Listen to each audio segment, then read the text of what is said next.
ಈ ರೀತಿ ಕುಕ್ಕರ್ನಲ್ಲಿ ಒಂದ್ಸಲ ಚೋಲೆ ರೆಸಿಪಿನ ಮಾಡಿ ನೋಡಿ. ಆಹಾ, ಎಲ್ಲದಕ್ಕೂ ಸೂಪರ್ ಆಗಿರುತ್ತೆ. ಒಂದ್ಸಲ ಮಿಸ್ ಮಾಡದೆ ಟ್ರೈ ಮಾಡಿ ನೋಡಿ. ಇಲ್ಲಿ ನಾನು ಮೊದಲಿಗೆ ಚೋಲೆ ತೊಗೊಂಡಿದ್ದೀನಿ, ಒಂದು 1/4 kg ಆಗುವಷ್ಟು. ರಾತ್ರಿನೇ ನೆನೆ ಹಾಕಿಟ್ಟಿದ್ದ, ಇವಾಗ ಮುಂಜಾನೆ ಮಾಡಿ ತೋರಿಸ್ತಿದ್ದೀನಿ. ಅಂದರೆ ನಿಮಗೆ ರಾತ್ರಿ ಮಾಡೋದಿತ್ತು ಅಂದರೆ ನೀವು ಇದನ್ನು ಬೆಳಗ್ಗೆ ನೆನೆಸ್ಕೊಂಡು ತೊಗೊಂಡ್ರೆ ನಡೆಯುತ್ತೆ. ಟೋಟಲಿ ಇದಕ್ಕೆ ಒಂದು ರಾತ್ರಿ ನೆನೆಯೋದಕ್ಕೆ ಬಿಡಬೇಕಾಗುತ್ತೆ. ಇಲ್ಲಿ ಸರಿಯಾಗಿ ಬೇಯುತ್ತೆ. ಇವಾಗ ಎಲ್ಲನೂ ಸೇರಿಸಿ ಕುಕ್ಕರ್ಗೆ ಸೇರಿಸ್ತಿದ್ದೀನಿ. ಒಂದ್ಸಲ ಕ್ಲೀನಾಗಿ ತೊಳ್ಕೊಂಡೇ ಸೇರಿಸ್ತಿದ್ದೀನಿ ಇಲ್ಲಿ ನಾನು.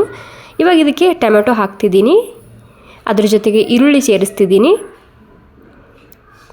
ಮತ್ತು ರುಚಿಗೆ ಬೇಕಾದಷ್ಟು ಉಪ್ಪು ಸೇರಿಸ್ತಿದ್ದೀನಿ.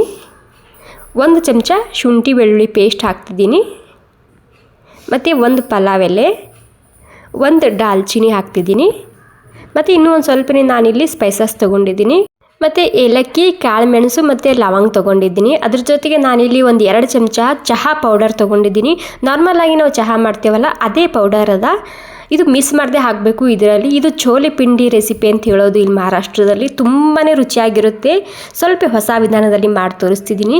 ಇವಾಗ ಏನಿಲ್ಲ, ಈ ರೀತಿ ಕಾಟನ್ ಬಟ್ಟೆನಲ್ಲಿ ನೀಟಾಗಿ ಟೈಟಾಗಿ ಇದನ್ನು ಕಟ್ಟಬೇಕು. ಕಟ್ಟಿ ಇದನ್ನು ಕುಕ್ಕರ್ಗೆ ಸೇರಿಸ್ತಿದ್ದೀನಿ. ಮತ್ತು ಬೇಯೋದಕ್ಕೆ ಎಷ್ಟು ಬೇಕು ಅಷ್ಟು ನೀರು ಕೂಡ ಇದರಲ್ಲಿ ಸೇರಿಸ್ಬೇಕಾಗುತ್ತೆ. ಕೊನೆಗೆ ಇದಕ್ಕೆ 1/4 ಚಮಚ ಆಗುವಷ್ಟು ಅಡುಗೆ ಸೋಡಾ ಹಾಕ್ತಿದ್ದೀನಿ. ಈ ಸೋಡಾ ಹಾಕೋದ್ರಿಂದ ಸರಿಯಾಗಿ ಬೇಯುತ್ತೆ, ಜಲ್ದಿ ಬೇಯುತ್ತೆ. ಹೀಗಾಗಿ ಸ್ವಲ್ಪ ಹಾಕೋಬೇಕಾಗುತ್ತೆ ನೀವು ಇದರಲ್ಲಿ. ಅದ್ರ ಜೊತೆಗೆ ಸ್ವಲ್ಪ ಅರಿಶಿನ ಸೇರಿಸ್ತಿದ್ದೀನಿ, ಅಂದರೆ ಅರಿಶಿನ ಹಾಕಿದ್ದೀನಿ. ಎಲ್ಲನೂ ಸೇರಿಸಿ ನೀಟಾಗಿ ಇದನ್ನು ಬೇಯಿಸ್ಕೊಂಡು ತೊಗೋಬೇಕು. ಒಂದು 4-5 ಸೀಟಿ ಹೊಡ್ಸ್ಕೊಂಡಿದ್ದು ನಾನು. ಒಂದೆಲ್ಲ ಚೆಕ್ ಮಾಡಿ ನೋಡ್ಬೋದು ನೀವು, ಇಲ್ಲಿ ಬೆಂದಿದೆ ಇಲ್ಲ ಅಂತ ಗೊತ್ತಾಗುತ್ತೆ. ಇವಾಗ ನಾವು ಚಹಾ ಪೌಡರ್ ಕಟ್ಟಿಟ್ಟಿದ್ದೀವಲ್ಲ ಆ ಕಾಟನ್ ಬಟ್ಟೆಯಲ್ಲಿ ಅದನ್ನು ಸೈಡಿಗೆ ಎತ್ತಿಟ್ಕೊಂಡಿನಿ. ನೋಡಿ ಎಷ್ಟು ನೀಟಾಗಿ ಬೆಂದಿದೆ ಅಂತೇಳಿ. ಇಲ್ಲಿ ನೀವು ಚೋಲಿನ ಎಷ್ಟು ಸರಿಯಾಗಿ ಬೇಯಿಸ್ಕೊತೀರಲ್ಲ ಅಷ್ಟೇ ರುಚಿಯಾಗಿರುತ್ತೆ. ನನಗೆ ಇಲ್ಲಿ ನೀರಿನ ಕ್ವಾಂಟಿಟಿ ಸ್ವಲ್ಪ ಕಮ್ಮಿ ಅನಿಸ್ತಿದೆ, ಹೀಗಾಗಿ ನಾನಿಲ್ಲಿ ಮತ್ತೆ ಇದಕ್ಕೆ ನೀರು ಸೇರಿಸ್ತಿದ್ದೀನಿ. ಇಲ್ಲಿ ನೀವು ಈ ಟೈಮ್ನಲ್ಲಿ ಹಾಕೋದಾದರೆ ಬಿಸಿನೀರೇ ಹಾಕೋಬೇಕು. ವಾವ್, ನೋಡಿ ಎಷ್ಟು ಸೂಪರಾಗಿ ಬಂದಿದೆ ಇಲ್ಲಿ ಚೋಲೆ. ನಾವು ಸ್ವಲ್ಪ ಸೋಡಾ ಹಾಕಿರ್ತೀವಲ್ವ, ಹೀಗಾಗಿ ಇದನ್ನು ಸರಿಯಾಗಿ ಬೇಯುತ್ತೆ. ಒಂದು 4 ಸೀಟಿ ಹೊಡ್ಸ್ಕೊಂಡ್ರೆ ಈ ರೀತಿ ಬೇಯುತ್ತೆ. ಇದರಲ್ಲಿ ಒಂದು ಸ್ವಲ್ಪನೇ ನಾನು ಚೋಲೆನ ಮ್ಯಾಶ್ ಮಾಡ್ತಿದ್ದೀನಿ. ಈ ರೀತಿ ಮಾಡೋದ್ರಿಂದ ಇಲ್ಲಿ ಗ್ರೇವಿ ಗಟ್ಟಿಯಾಗುತ್ತೆ. ಈ ರೀತಿ ಒಂದು ಸ್ವಲ್ಪ ಮಾಡಬೇಕಾಗುತ್ತೆ ನೀವಿಲ್ಲಿ. ಇದಕ್ಕೆ ರೆಡ್ ಖಾರದ ಪುಡಿ, ಅರಿಶಿನ, ಧನಿಯಾ ಪೌಡರ್ ಹಾಕ್ಕೊಂಡಿನಿ, ಮತ್ತು ರುಚಿಗೆ ತಕ್ಕಷ್ಟು ಉಪ್ಪು ಸೇರಿಸ್ತಿದ್ದೀನಿ. ಸೊ ಮೊದಲು ಕೂಡ ಸ್ವಲ್ಪ ಹಾಕಿರ್ತೇವೆ, ನೋಡಿಕೊಂಡು ಉಪ್ಪನ್ನ ಹಾಕೋಬೇಕು. ಎಲ್ಲನೂ ನೀಟಾಗಿ ಮತ್ತೆ ಇದಕ್ಕೆ ಒಂದು 5 ನಿಮಿಷ ಕುದಿಸ್ಕೊಂಡು ತೊಗೋಬೇಕು ಸ್ಲೋ ಗ್ಯಾಸ್ನಲ್ಲಿ. ನೆನಪಿರಲಿ, ಚೋಲೆ ಒಂದು ಸ್ವಲ್ಪನೇ ಇಲ್ಲಿ ಮ್ಯಾಶ್ ಮಾಡ್ಕೊಳ್ಳಿ. ಈ ರೀತಿ ಗ್ರೇವಿ ಗಟ್ಟಿಯಾಗುತ್ತೆ, ರುಚಿ ಕೂಡ ಹೆಚ್ಚಾಗುತ್ತೆ ಅದರದ್ದು. ಒಂದು 5 ನಿಮಿಷ ಇದನ್ನು ಕುದಿಸ್ಕೊಂಡಿನಿ. ಇವಾಗ ಕೊನೆಗೆ ಇದಕ್ಕೆ ಆಮ್ಚೂರ್ ಪೌಡರ್ ಹಾಕ್ಕೊತಿದ್ದೀನಿ, ಅಂದರೆ ಡ್ರೈ ಮ್ಯಾಂಗೋ ಪೌಡರ, ಸ್ವಲ್ಪ ಗರಂ ಮಸಾಲ, 1 ಚಮಚ ಕಸೂರಿ ಮೇಥಿ ಹಾಕ್ತಿದ್ದೀನಿ.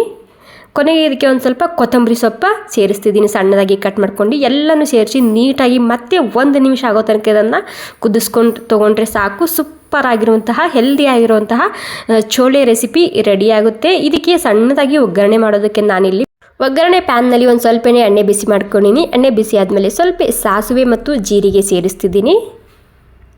ಇವಾಗ ಸಾಸಿವೆ ಸಿಡಿದಾದ್ಮೇಲೆ ಇದಕ್ಕೆ ಒಂದು ಸ್ವಲ್ಪನೇ ಇಂಗು ಸೇರಿಸ್ತಿದ್ದೀನಿ, ಅಂದರೆ ಇಂಗು ಹಾಕ್ಕೊತಿದ್ದೀನಿ. ಓಕೆ, ಇವಾಗ ಒಂದು 2-3 ಹಸಿಮೆಣ್ಸಿನ್ಕಾಯಿ ಸೇರಿಸ್ತಿದ್ದೀನಿ. ಸಪ್ಪನ ಹಸಿಮೆಣ್ಸಿನ್ಕಾಯಿ ಅದ. ಮತ್ತು ಇದು ಹಸಿ ಶುಂಠಿನ ಈ ರೀತಿ ಉದ್ದುದ್ದಾಗಿ ಕಟ್ ಮಾಡ್ಕೊಂಡು ಹಾಕೋಬೇಕು. ಎಲ್ಲನೂ ಸೇರಿಸಿ ಹಸಿ ವಾಸನೆ ಹೋಗೋ ತನಕ ಹುರ್ಕೊಂಡಾದ್ಮೇಲೆ ಗ್ಯಾಸ್ ಆಫ್ ಮಾಡ್ಕೊಂಡಿದ್ದು ನಾನು. ಗ್ಯಾಸ್ ಬಂದ್ ಮಾಡ್ಕೊಂಡಿದ್ದಕ್ಕೆ ಸ್ವಲ್ಪ ರೆಡ್ ಖಾರದ ಪುಡಿ ಹಾಕೊತಿದ್ದೀನಿ. ಓಕೆ, ನಮ್ಮ ಒಗ್ಗರಣೆ ರೆಡಿಯಾಗಿದೆ. ನೀವು ಇದನ್ನು ಚಪಾತಿ, ರೊಟ್ಟಿ, ಅನ್ನ, ಪೂರಿ, ಪರೋಠ, ದೋಸೆ ಎಲ್ಲದಕ್ಕೂ ತಿನ್ಬೋದು. ತುಂಬಾ ರುಚಿಯಾಗಿರುತ್ತೆ. ಸೊ ಈ ರೆಸಿಪಿ ನಿಮಗೆ ಸ್ವಲ್ಪನಾದರೂ ಇಷ್ಟ ಆಗಿದ್ರೆ ಒಂದು ಲೈಕ್ ಮಾಡೋದು ಮಾತ್ರ ಮರಿಬಾರ್ದು. ಹಾಗೆ ಈ ವಿಡಿಯೋ ನೀವು ಎಲ್ಲಿಂದ ನೋಡ್ತಿದ್ದೀರಂತ ನನಗೆ ಕಾಮೆಂಟ್ ಮಾಡಿ ತಿಳಿಸಿ. ಮತ್ತು ನಿಮಗೆ ಮಹಾರಾಷ್ಟ್ರದ ಯಾವುದಾದ್ರೂ ರೆಸಿಪಿ ಬೇಕಂದರೆ ಕಾಮೆಂಟ್ ಮಾಡಿ ತಿಳಿಸ್ಬೋದು. Okay, thank you so much ಎಲ್ರಿಗೂ.